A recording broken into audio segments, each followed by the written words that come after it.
ఉన్నత పదవే సిద్ధిరస్తు शीघ्रमयजमानस्य सह कुटुम्बानां क्षेमस्थैर्य धैर्य विजय अभय आयु आरोग्यैश्वर्याभिवृद्धिरस्तु तथास्तु धन कनक वस्तुवाहन सिद्धिरस्तु।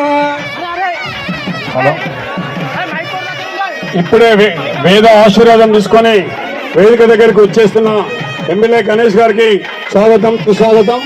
అలాగనే ఈరోజు